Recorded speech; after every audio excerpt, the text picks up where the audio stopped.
I think I was still young, and I was just like, they offered me a job in a warm place like Phoenix, Arizona. I was at Cornell in Ithaca, New York, and I was like, okay, I'll do anything to leave these snowstorms behind. So I took the job, I think, literally thinking I'll work for a year or so and come back to finish my PhD. I started working, there were maybe 5 women.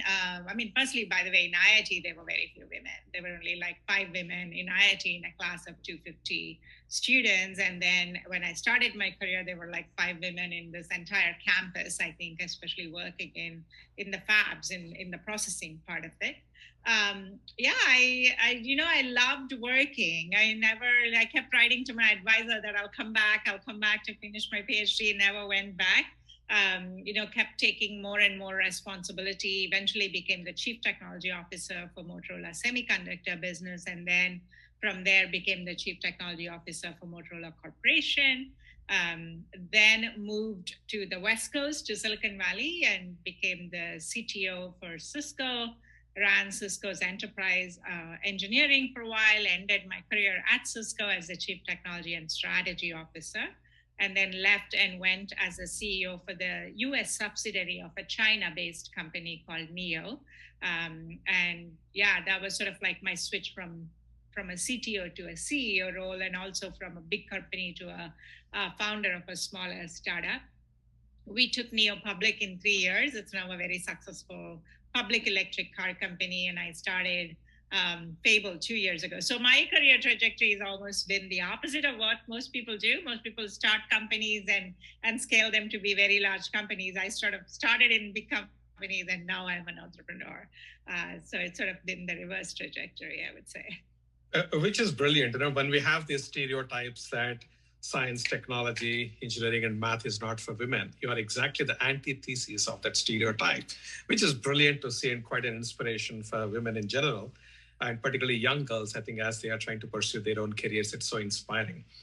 Now, switching to the main topic, which is in terms of the imminent future.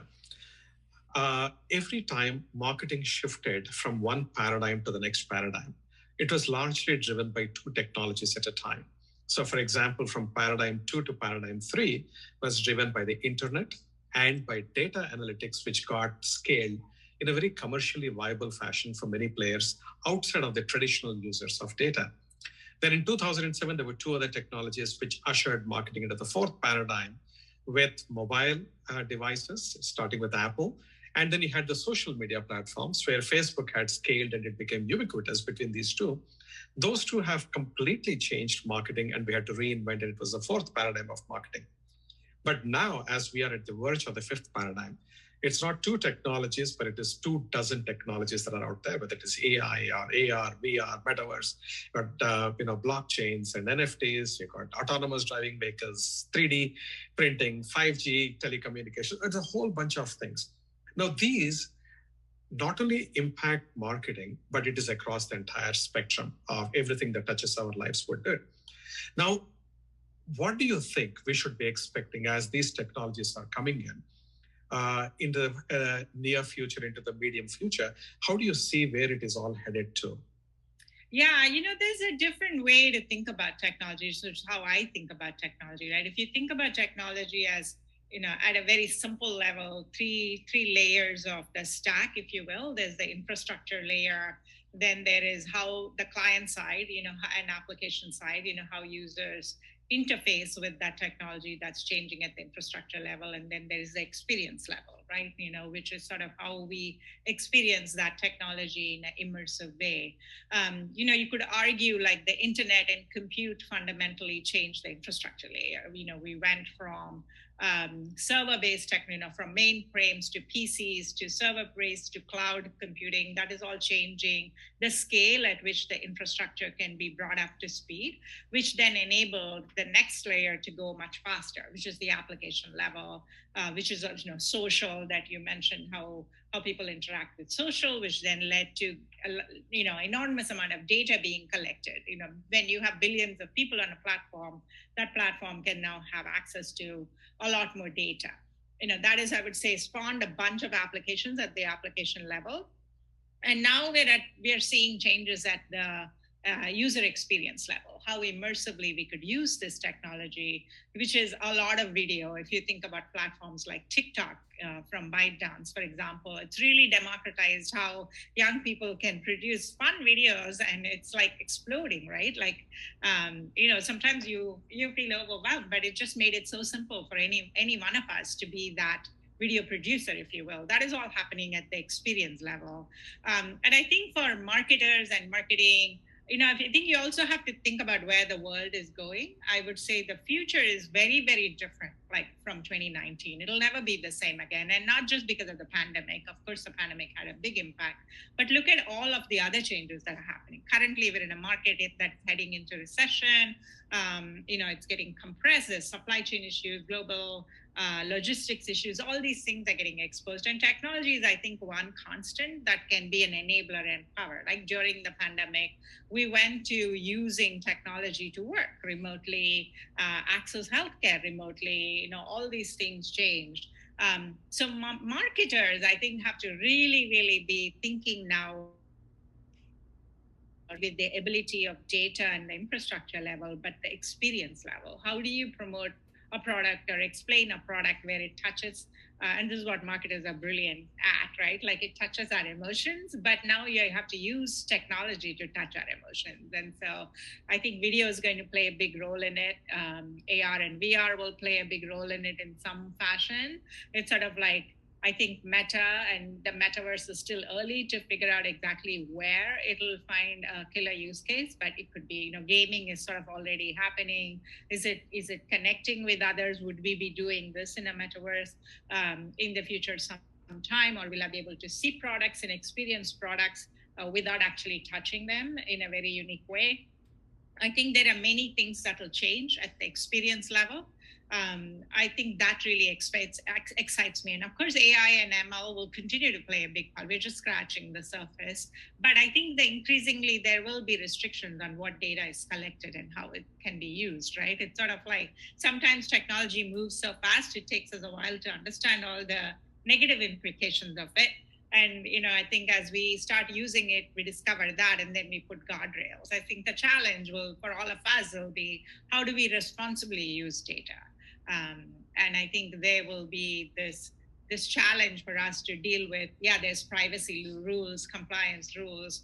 Are we allowed to track people? Are we allowed to share their data for everything, or do they have to opt in? I think there will be lots of implications that we all have to also comprehend. Yeah, in fact, the three things which I love in how you have articulated, the three levels or three layers. You've got the infrastructure layer, you've got the application layer, and you've got the experience layer. I think it gives a very nice framework to visualize what marketers can be doing at what levels and how they can actually get involved in and leverage those functionalities and overall technologies themselves. Now, when you have interacted with marketers, you have interacted with business people, broadly, people who are not technologists, right? Now, what do you think are their commonly misunderstood perceptions or feelings about technology? Because in my interactions, Padma, what I have found is marketers typically, when it comes into technology, it seems like Greek and Latin, so they don't even want to go there. And there is a complete delegation of knowledge to somebody outside, which is something which I keep fighting for, that you cannot delegate knowledge. You have to be really conversant. You don't have to become a subject matter expert. But from your point of view, what are the common misperceptions of non-technology people about technology and its development? I think the single biggest misperception I would say about technology, which technologists actually are not the best people at figuring out the applications of the technology, right? Like we as engineers, I'm an engineer, and we as engineers and technologists are great at problem solving, but we don't know what problems are the best problems to solve, which is what marketers are so brilliant at, right? Like even in my company, we have a community group where we have people that are focused externally that come and say, users want this. This is the problem that we identify based on what we are hearing from our users, people that are using our product or will be using our product. It's identifying those problems is not what engineers and technologists are good at. We are good at like figuring out how to solve that problem. I think the struggle in a lot of companies, and what I see, as a CEO, is how do you bring these two worlds together? There are people who have their pulse on consumers and users and customers, let's say, right, broadly, that understand what are the customer pain points, user pain points, how does consumer behavior change, what does a Gen Z consumer want as opposed to a baby boomer. These sorts of things you guys, as marketers, have deep knowledge about. I think surfacing those problems in easy to understand ways for engineers to go solve the problems. What engineers need to do a better job of like articulating where that technology can help solve that problem. And I think that is the biggest misperception I see. I think non-technologists assume that technologists know how to apply the technology all the time, and that's not always the case. And technologists assume that the other functions obviously know how to take advantage of the technology, and they don't. You have to explain to them, here's what this technology can do. So yeah, I think it is sort of like bringing these two worlds together that is so important, right?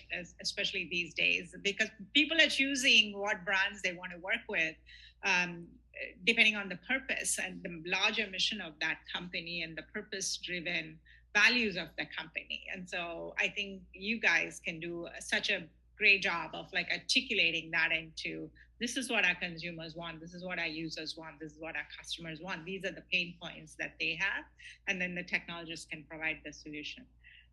I think you're absolutely underlining the need for a true partnership between CIOs or CTOs and the CMOs and the respective organizations. I guess that's where the magic gets created. Each one comes at a different perspective. And the sum total will be really fantastic. Now, you touched upon metaverse very briefly. Now, some people think that metaverse is all absolute useless thing. It's all nonsense, and nothing is really going to happen. It's a waste of time, money, and effort. There are other people, like Facebook, for example, or Meta, as it is now called, they're betting the farm on Meta. What are your thoughts, and how should marketers be thinking about it when you look forward at metaverse? Yeah, I mean, I think it's too early to either rule it out or double down, my opinion. I think sometimes it happens with all technology, right? Like, no one thought social would be such a big thing. If you kind of rewind back to 10 years, like people thought, oh, it's okay, some people are getting together. No one thought Twitter would be so big. I was one of the early users of Twitter. In the beginning, we were all, I mean, I could hear people who would ask me, why are you on Twitter? It's just such a waste of time. You know, maybe some of it is, but I mean, for me, it was like a great way to have conversations with people that I normally don't have conversations with. Look, it's a massive platform now.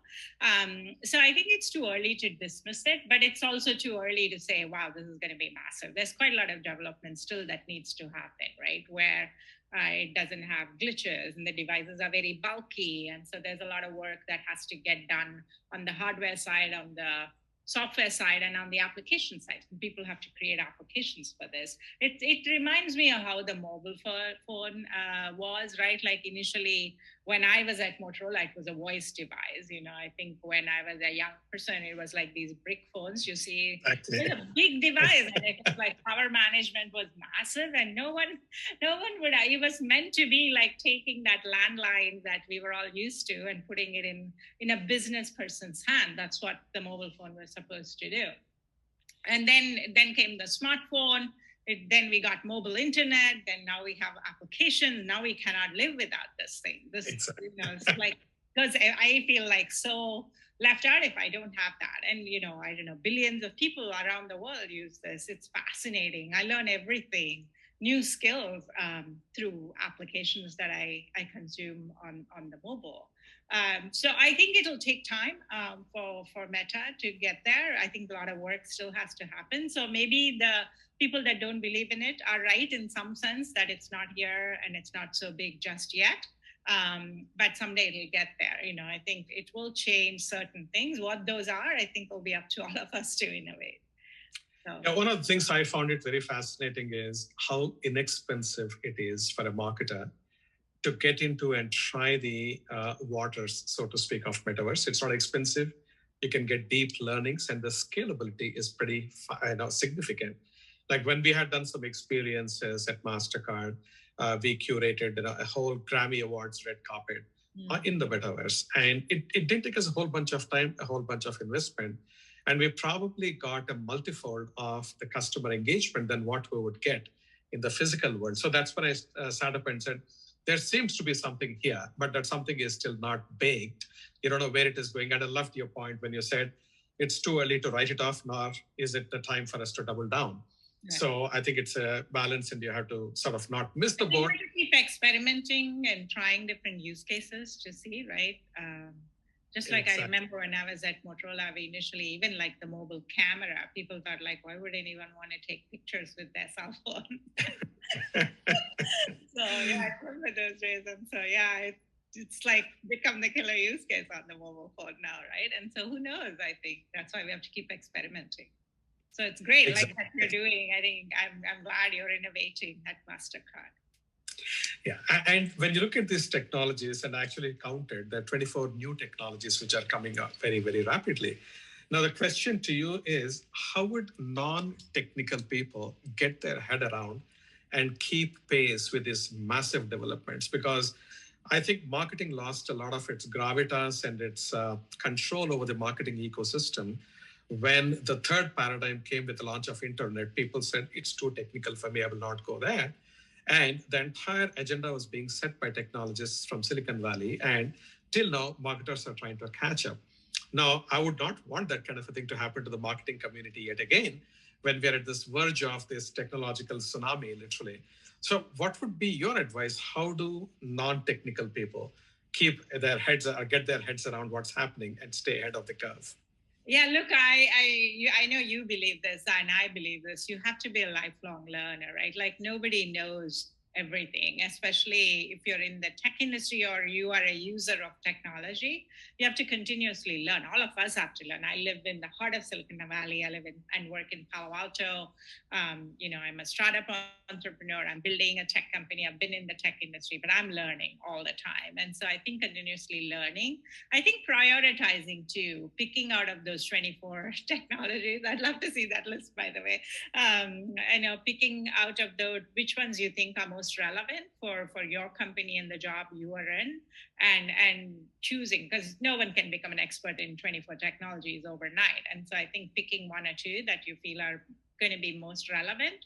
The way I learn, to be honest, is talking to people. It's not just like reading. I learn a lot by like talking to my peers in the industry. I would talk to a founder who's maybe doing something in the metaverse space or AR, VR space, and talk to them about what are the challenges. Maybe I understand only 40%, 50% of what they're saying about because they're deep in it, but that is enough for me to get a grasp on things and then dig deeper if I choose to. I'm now focused on applying technology to the wellness space, and so I'm digging deep into that space. So whatever it is that you feel out of the 24 are the top 3 or 4 or 5 that are important for you to continue to learn through reading, learn through talking to people. I think those are the 2 best ways that I know how. And if you find that okay, I think this one technology is going to totally either disrupt my business or be a complete enabler for the customers that I serve, then you can double down and learn more about that. I don't think any of us have the luxury of saying, I'm going to stay away from technology, right? Because the one thing we learned in the last 2 to 3 years is that if it's anything, it's going to play a bigger role in literally every aspect of every company will, in some sense, become a software company going forward. No, awesome. In fact, I consider myself a lifelong learner as well. And literally every weekend, I spend at least 5 hours dedicated purely for learning, much to the irritation of my wife. But then this is something which I find is a valuable and a useful investment that I make, and to keep myself abreast of things and up to date and so on. Now, from you have actually launched this whole learning platform. And I was pretty fascinated. And if you can just give a little bit of insight into your company and why you think it is a big deal and how we should, as marketers, be looking at it seriously. Yeah, so my company is called Fable. It's fable.co. Check it out. It's an app you can download onto iOS or Android. And I started Fable 2 years ago after I left Neo. Before this, I was building cars, and so completely different. And it's a social reading platform and a social learning platform. And we started because I got interested in wellness, mental wellness, and what we could do to help people with their mental wellness, as well as, feed this desire to help people with their journey for lifelong learning, which I'm a big believer in. So it's just those two things that I was very, very focused on. And so that's basically what Fable does. So Fable is a platform for book clubs. You can have a private book club, you can have a public book club. You choose a book you want to read and you invite your colleagues or friends to read with you. MasterCard, thanks to Raja. I think you have a large group reading with you. And, it's sort of like where you share ideas, right? Like there's a lot of science that supports the fact that we learn more and we actually remember what we learned longer when we interact with others in that learning process, meaning peer-to-peer learning, sharing insights, talking about you read we both read this line, but this is how you interpret it. How did I interpret? It's sort of like taking study groups that we all are familiar with from college days and expanding them into the global connected world space. That's really what we do on the one hand. And the other hand, it's literally breaking reading, which is an intimidating experience for most people. Like, kudos to you to sit down for 5 hours every weekend and read. But most people don't, often at least say they don't have that much time. How do we take that and break it up into read for 15 minutes every day? With your morning cup of coffee, evening glass of wine, you're waiting at the airport to board your flight.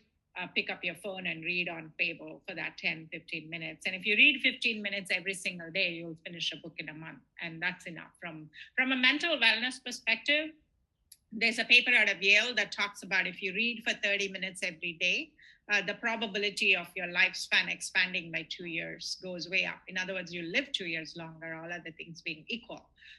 So there's a lot of benefits to reading, and I wanted to make reading a fun social activity. So that's why we're building a social platform for people to connect, read together, and pretty soon listen together or even watch together. That's brilliant, and in fact, one of the things I always found invaluable, one is you read by yourself, you retain some amount of stuff. But when you discuss the content with other people, your peers or friends or whoever, their take is so different that it reinforces your learning or it forces you to examine things from a different perspective. Plus, also, I think there is a subtle social peer pressure. When others are reading and you're falling behind, you get motivated and you want to catch up and stay current with everyone else.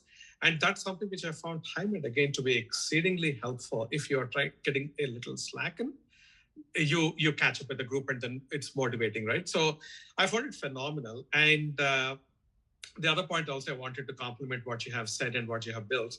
I think when a writer is writing a book, and I can now say firsthand, you really put your heart and soul into it, and you literally distill your whole experience, wisdom, learning, and everything, and put it into writing. And when you're putting it to writing, it's sort of there for forever. So you make sure what you're writing is good, it's accurate, it has got longevity and all that good stuff. So when you pick up a book and read, I find it such a gift, actually, to be able to learn from someone who has done a lot of research, who has a lot of experience, and so on. And I think so that's one big reason why, in fact, I deeply admire what you are building. And, and I have actually started this for my whole team, thanks to you. For all of us to identify the books that I think. I first read them and then I recommend to my team, and then they all go onto the platform and then we sort of go through it. Some people are more inclined, some people are less inclined, but that's the beauty of diversity, I guess. And some people prefer audio, some people prefer videos as opposed to reading. But hopefully your platform will support all of that into the future. So that's fantastic. Now, if I can just switch the gear a little bit and ask you a couple of things. One is, from a learning priority point of view and from overall priorities as the CEO of a founding company, which is in a very rapidly growing field, both in terms of knowledge economy as well as health and mental wellness, etc. What are your priorities for next year?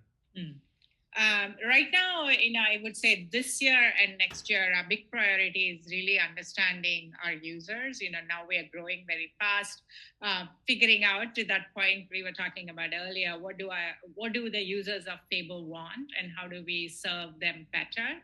I think the one thing we are noticing, as you pointed out, I mean, reading is fun. And even when you're reading fiction, there's often, if you're both reading a storybook like fiction too, we interpret it differently and we share a perspective, right?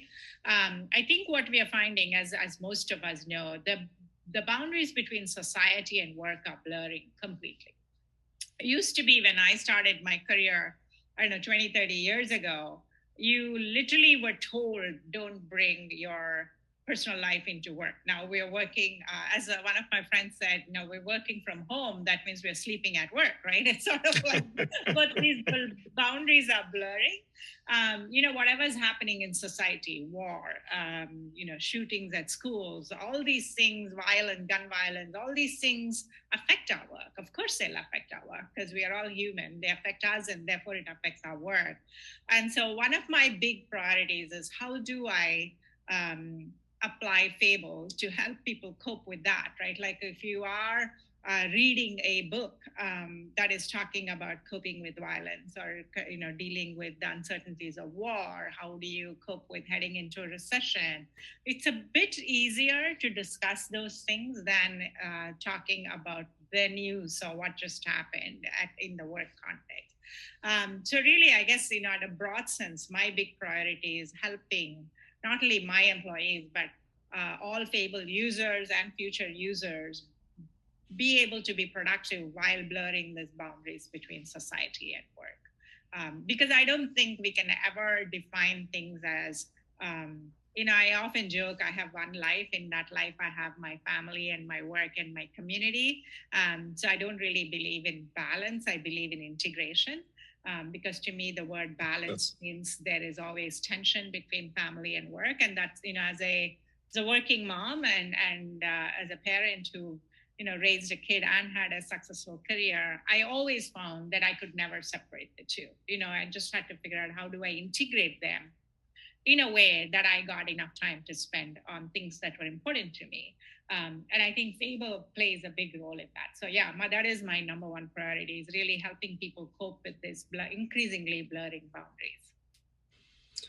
That's brilliant. In fact, another nugget I'll steal from this particular conversation is we always talk about balance. And here you're talking about, no, not balance, but it's integration, which is fascinating. Thank you for that. Now, what are you reading right now? I am right now reading a collection. I'm reading two things. Firstly, I wrote a white paper, by the way, I would love your thoughts on it, everyone who's watching. It's available on the Fable website. I wrote a pretty long white paper on the future of work, and I identified trends that I think will shape the nature of work going forward, how business gets done, how we will hire, who we will hire. And I just am reading that white paper with almost 900 people in my book club, where we are reading those trends and people are commenting on. It's everything from how meetings are going to get redefined in the future to this thing about life integration that I just spoke about. Love for anyone who wants to join us to join us. So that's one thing we're reading, because it's sort of like, as you said, when you write something, you put your whole knowledge, all of your experience, everything that I have learned talking to my peers in the venture industry, other entrepreneurs, boards that I'm on, my fellow board members at Microsoft, Spotify, all of that knowledge I try to put into this white paper. But it's interesting as I read with my community to hear their thoughts. Are people going back to the office? What's happening in the workspace? Is this correct about my prediction on where I think work will be headed? So that's one thing we are reading. The other very fun thing I'm reading, we have a book club on Fable called the Brief and Brilliant Book Club. That is moderated by one of our users. And she has chosen this collection of short stories, really short stories that were written in Japanese and translated. It's called Where the Wild Ladies Are. And each story is about a woman character that's going through some transformation. And so I'm reading this collection of short stories with Kelly, whose book club it is. And I am Kim Scott, the author of Radical Candor, also has a book club on Fable. It's a free book club. And she's reading, and I'm in her book club reading books with her. She's reading 3 books in a particular order that, according to her, will help us make sense of the Ukraine-Russia war. She lived in that region and worked in that region. She's a scholar about that region and how it evolved. And so I'm reading one of the books with her. We are just going through all the 3 books. So yeah, it's very different. I try to read multiple books at the same time, and I'm reading those 3. Awesome. In fact, just that also triggers one more thought. When I talk about the 5th paradigm, it's driven by 3 big things. One is technology, which we have been talking about. Then you got data, which is another ocean unto itself. And the third is the cultural shifts that are truly tectonic that are happening as we speak. And when you're talking of reading, whether it is reading books or reading newspapers or watching whatever content on the online or on the television screen, the thing is, unless as marketers, we understand the cultural shifts, because that's where we are supposed to be best at. And the book you said, the trilogy or the 3 books in whichever sequence you're reading, I think those are the kind of things which probably give a ton of insights into the cultural aspects. Most of us as marketers leave our appreciation and understanding of culture to either our gut feel and intuition, or we read some reports. Neither of these are bad, but collectively they are insufficient. And I think, again, reading books and current stuff is, I think, very important from a cultural understanding and appreciation point of view. And the second, of course, is the technology, and the third is data. And like I said, this day and age, marketers have to really be like Leonardo da Vinci. So not just sufficient to be on the art side, but you also have to be on the science and technology side. And the whole thing has to be brought together very powerfully. And one individual, it might not be sufficient for him or her to be able to grasp the whole thing. Like you said, you cannot be an expert at everything. You have to be picking and choosing the places that you want to specialize in to at least build Leonardo da Vinci kind of teams. Because a team that really understands the totality and works together to leverage that totality, I think they are going to be the winning teams in the quantum marketing era. And which I feel. I mean, I think one of the things we have to be super careful, right, in this day and age is not to get so influenced by sound bites and fake news. Like, I think this is the negative side of social media. And I think reading, like, for example, this book club I'm in with Kim Scott is called Fighting Tyranny. Reading these books and reading with people who are experts and scholars really gives you a deeper understanding of what's happening and why it's happening, at least. And I think it's so important these days to get into that deeper look beyond just the superficial scrolling that we sometimes do and get so influenced by that. That's so true. In fact, I have mentioned this multiple times, and you are so spot on. Exactly the same incident happens, and the interpretation by different media outlets is diametrically opposite. Right. Same event, totally opposite interpretations. And I think it's easy to get carried away one way or the other. And I think that deeper understanding, deeper analysis, it really makes a ton of sense. But before we close, and again, to serve particularly as inspiration to the viewers here, like I said, you have had a storied career, and you had raised a kid, you had balanced the family, or you had integrated the family. You had done the whole thing. And you also have got reading. What advice do you have for marketers at this point in time?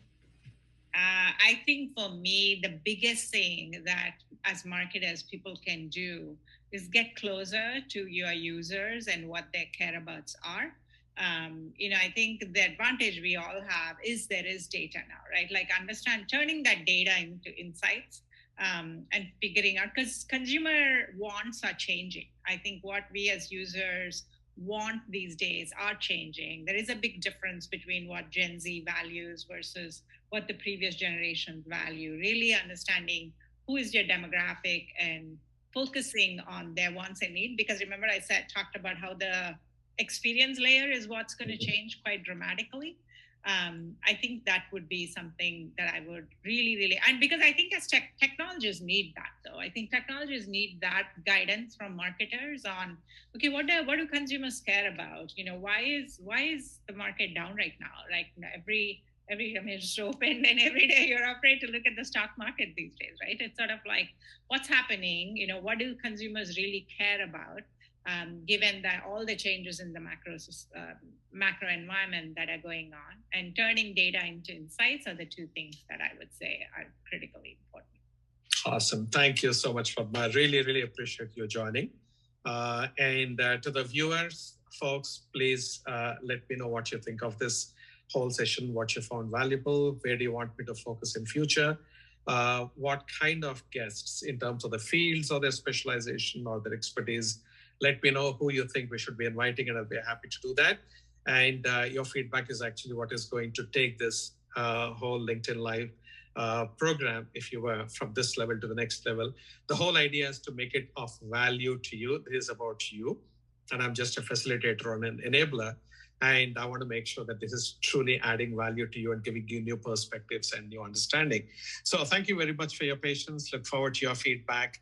And stay tuned. Next month, we'll have another interesting and accomplished person who will be there on the call. And I will announce that in the next couple of weeks or so. So thank you very much, everyone. Please stay safe. Thank you very much. And Padma, once again, thank you. Really appreciate your presence.